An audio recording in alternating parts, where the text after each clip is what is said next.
On ne peut pas aborder la mise en forme d'une feuille Google Sheets sans parler de la notion de thème. Le thème, c'est le choix d'une police de caractère et d'un jeu de couleurs que vous allez pouvoir utiliser sur l'ensemble des feuilles de calcul Google Sheets que vous allez produire. Ainsi, vous allez pouvoir standardiser, harmoniser la production de vos documents en choisissant en plus les couleurs de la charte graphique de votre entreprise. Où se trouvent les thèmes dans Google Sheets? Dans le menu Format, vous avez la commande thème. Et là, regardez, vous pouvez choisir un thème proposé par Google Sheets. Là, le thème pour l'instant qui est choisi, c'est le thème standard. Alors, quelles en sont les conséquences? Regardez, quand je suis dans une cellule, la police de caractère qui est appliquée, c'est la police par défaut du thème. Il me le signale ici, thème par défaut Arial.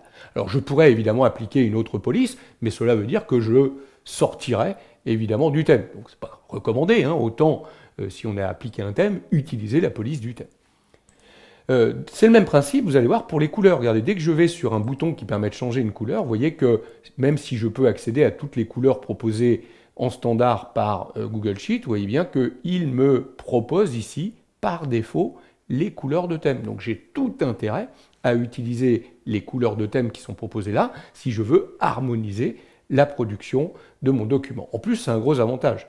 Regardez, si je repars dans Format, Thème, et que je change de thème pour vous montrer, je vais prendre maintenant le thème clair simple.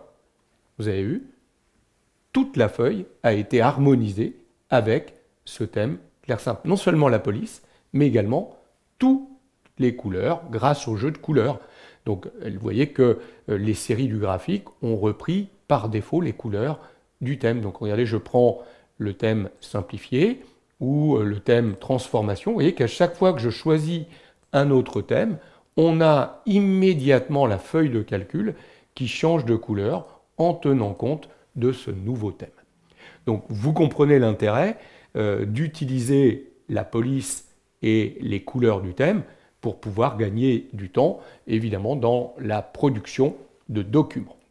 Alors sachez que les thèmes sont modifiables. Vous voyez qu'on pourrait prendre l'un de ces thèmes-là, n'importe lequel, par exemple le thème énergétique ici, et à partir de lui, demander ici, en cliquant le bouton personnaliser, de le personnaliser. Et vous voyez qu'on a la possibilité d'aller changer la police déjà. Donc je pourrais dire ici, moi je préférais la police Roboto, et on voit bien que immédiatement cette police s'appliquera maintenant à mon document, et je pourrais très bien décider de la couleur du texte, de la couleur d'arrière-plan, et on me propose ici 6 couleurs d'accentuation.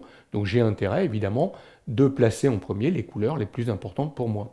Donc au lieu de prendre le bleu qui est ici, je pourrais venir là, choisir une couleur proposée par Google Sheets, mais regardez, avec le petit bouton plus, je pourrais même indiquer une couleur très précise. Vous savez que dans la plupart des outils, on a 3 grands modes de gestion de couleurs. Le mode RVB, on mélange du rouge, du vert et du bleu pour créer des couleurs. Le mode CMJN, on mélange du cyan, du magenta, du jaune et du noir. Ça, c'est plutôt à l'impression. Quand on est sur le web, et c'est le cas d'un produit comme Google Sheets, de tous les produits Google Workspace, on utilise plutôt un mode hexadécimal. La couleur au format hexadécimal. Chacune des couleurs a un code couleur qui est portable sur l'Internet. Donc si vous récupérez ce code couleur que vous avez ici, qui correspond aux couleurs de la charte graphique de votre entreprise, vous pourriez saisir directement ce code ici et vous trouveriez automatiquement la couleur qui correspond. Donc n'hésitez pas à personnaliser les couleurs en mettant le code couleur qui correspond vraiment à la charte graphique de votre entreprise. Vous voyez que si par exemple, au lieu du bleu ici, j'étais allé choisir un...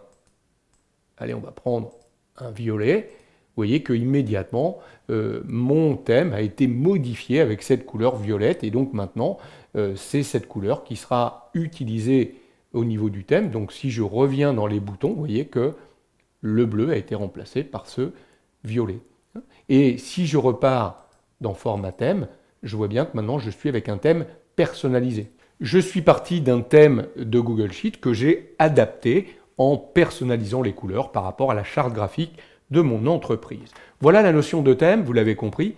Elle est fondamentale puisqu'elle va vous permettre d'harmoniser la production, la mise en forme de vos feuilles de calcul avec Google Sheets.